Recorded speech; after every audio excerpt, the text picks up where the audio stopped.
Militer Rusia memperbarui informasi operasi khusus militer di Ukraina dalam 24 jam terakhir. Juru bicara militer Rusia, Letnan Jenderal Igor Konashenkov, 6 Agustus, merilis militer Rusia menggempur benteng formasi legiun asing.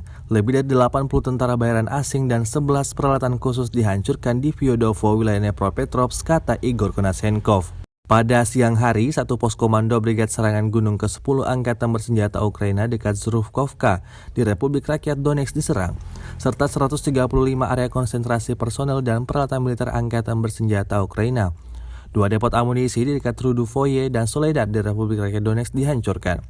Selain itu, 1 depot bahan bakar Angkatan Bersenjata Ukraina dengan lebih dari 50.000 ton bahan bakar di ESL untuk peralatan militer pengelompokan gugus tugas NEP dihancurkan di dekat Zaporozhia.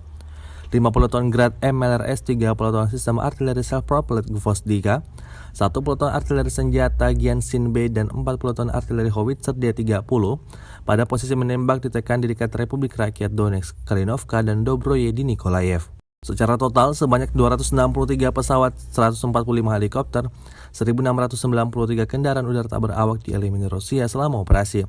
Juga 361 rudal permukaan ke udara, 4.259 tank dan kendaraan tempur lapis baja lainnya, 789 peluncur roket ganda, 3.270 buah artileri dan mortir lapangan, dan 4.739 kendaraan militer khusus telah dihancurkan sejak dimulainya operasi militer khusus, kata Letjen Igor Konashenkov.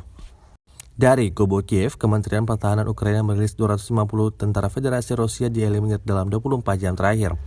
Total 41.900 tentara Rusia tewas sejak awal konflik hingga hari ke-164. Presiden Ukraina Volodymyr Zelensky rapat khusus dengan Panglima Angkatan Bersenjata Ukraina, Jenderal Valery Zaluzhnyi, Menteri Pertahanan Oleksiy Reznikov membahas perkembangan terkini. Zelensky menyebut Rusia akan menanggung kerugian besar jika tak segera meninggalkan Ukraina. Sejarah akan mencatat penjajah akan menanggung kerugian dan diperlakukan, kata Zelensky.